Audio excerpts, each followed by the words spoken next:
Hello one and all, this is Soulful Lordy, James Bullock, once again with another video game first impressions. This time around, Fallout 76 for the PS4, Xbox One, and PC. Now, I came into this one with somewhat low expectations because of the announcement that it would be an overall online-only experience with no offline capabilities or offerings, which makes very little sense to me considering what the Fallout franchise is about, and even more so considering after playing the game for about 12 to 15 hours. Before I get to the negatives, there are actual positives when it comes to this game, and one of the most impressive things to me outside of the map is the lore, the feeling of this world that is vibrant and just booming with so much intrigue and mystery, because as you go around the Appalachia of West Virginia, you find different holotapes, you find different robots with stories, you find carcasses and corpses that may hold a key, literally or figuratively, to either a part of the mission or just a part of the overall lore that is attached to this world that has suffered from the bombs dropping. Now, your goal as the player is to, as they note in the opening cinematic, rebuild the world and society after the bombs drop. Of course, you go out into the world and you take on a lot of enemies and try to solve mysteries and help people as best you can, all the while taking care of yourself, monitoring your health, your food, how hungry you are, how thirsty you are, and just trying to survive in the Appalachia. And by yourself, it can range from incredibly easy to pretty difficult.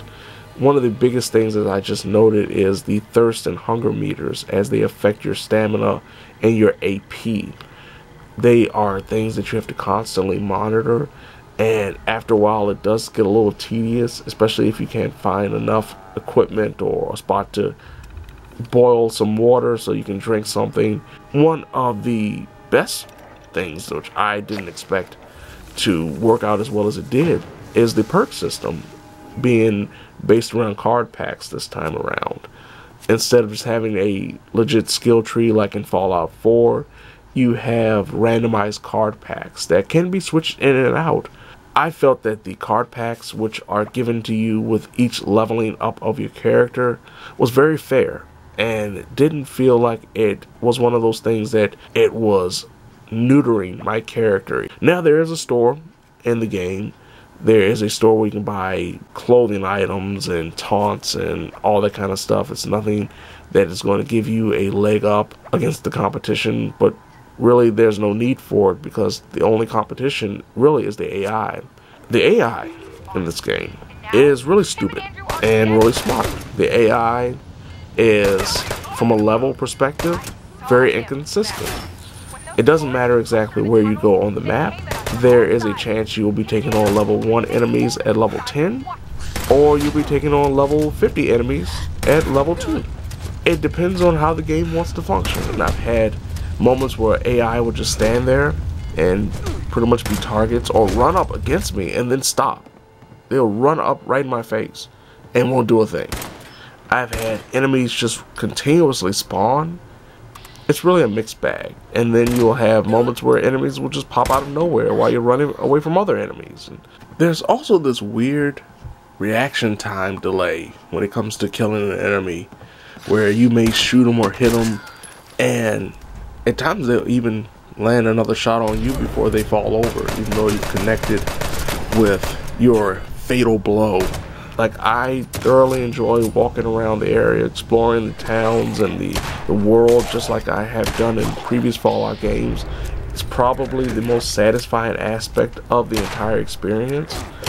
But when it comes to shooting, it's not made for this. Fallout games are not made to be first-person shooters.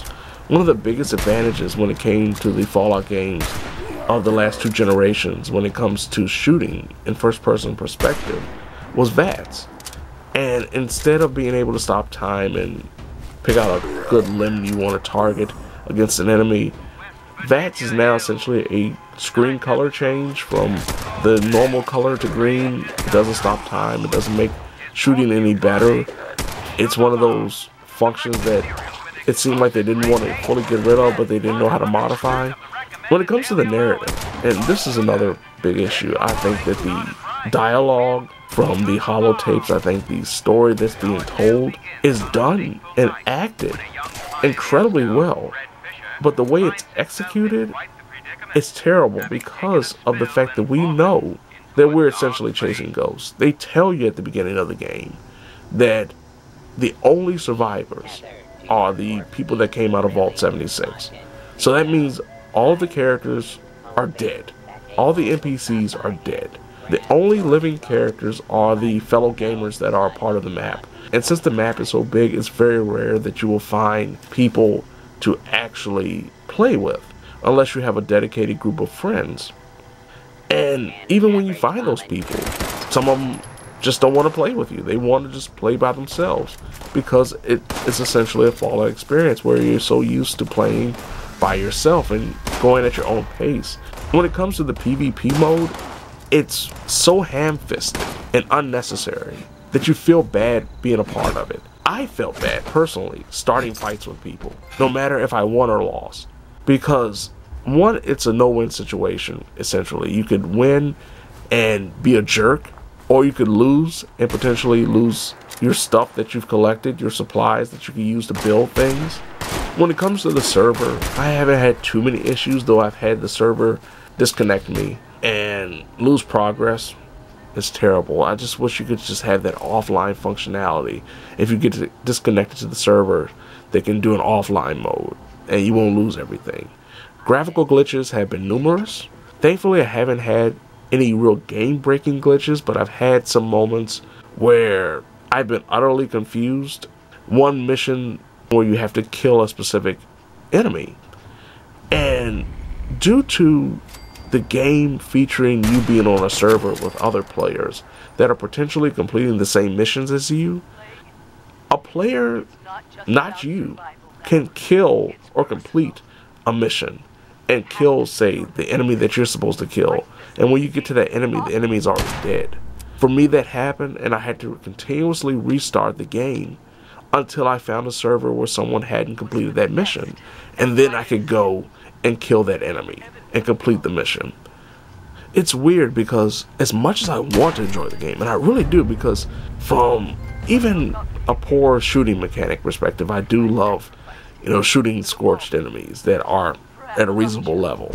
I do love exploring the world that they have so painstakingly crafted. I do love finding just these random weird enemies. I do love the overall feeling of being in this world. I think if you have a group of dedicated friends with, mind you, a very good internet connection speed, because you will be downloading updates and patches that are usually bigger than the game, reaching 50-something gigs. It's one of those games I feel if you do have a group of friends, I say give it a rental. Friends, high rate of speed when it comes to the internet. Give it a rental and play around, have some fun, enjoy the world. But to me, dedicated Fallout players who are so used to just roaming around the wasteland and then stumbling upon a town or going to your next quest marker and trading with people, finding great missions to be a part of, this isn't for you. And unfortunately, I don't think it's for me either. So there you have it. This has been Soulful Lordy. James Bullock with another video game first impressions. Fallout 76 for the PS4, Xbox One, and PC. Now, if you don't mind, I have a stream that's right in front of me. That actually, I was going to get me a drink of water to wash out this bad taste, but the water's contaminated too, and actually, I think I might have set off a nuke. So, when I hear the bombs drop, I'm going to have no choice but to scream, "Oh, Lordy!"